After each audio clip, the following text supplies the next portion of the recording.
भारत एक ऐसा देश जिसने पूरी दुनिया को लोकतंत्र की परिभाषा से अवगत कराया।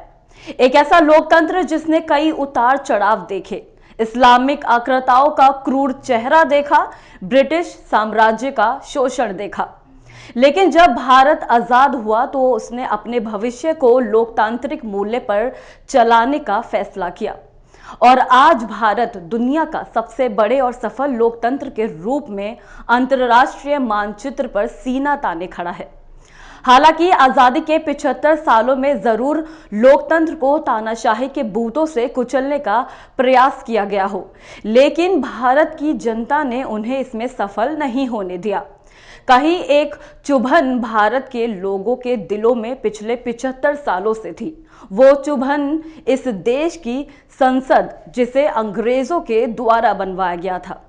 लेकिन अब तो वो अंग्रेजों के द्वारा शासन करने के लिए बनवाया गया संसद भवन के सामने लोकतंत्र का नया और आत्मनिर्भर भारत का प्रतीक नए संसद भवन बनकर तैयार है।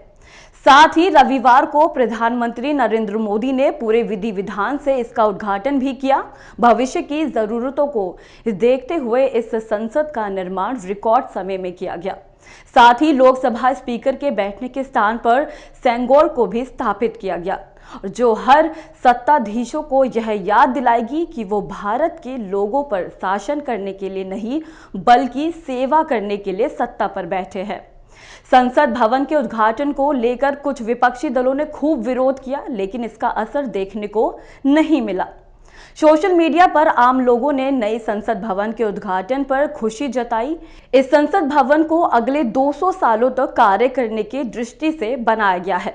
इस संसद में आधुनिकता के साथ साथ भारत की विरासत को भी दर्शाया गया, जैसे अखंड भारत का मानचित्र, समुद्र मंथन की तस्वीरें, आचार्य चाणक्य की तस्वीर सहित अन्य कई ऐसे तस्वीरों को जगह दी गई जो भारत के सांस्कृतिक वैभव की कहानी सुनाती हैं। इसके अलावा भारत के संविधान के लिए एक अलग कक्ष बनवाया गया, जिसमें भारत के संविधान की मूल प्रति को रखा गया। भविष्य में नए संसद भवन ताकतवर और आजाद भारत का सबसे बड़ा प्रतीक होगा।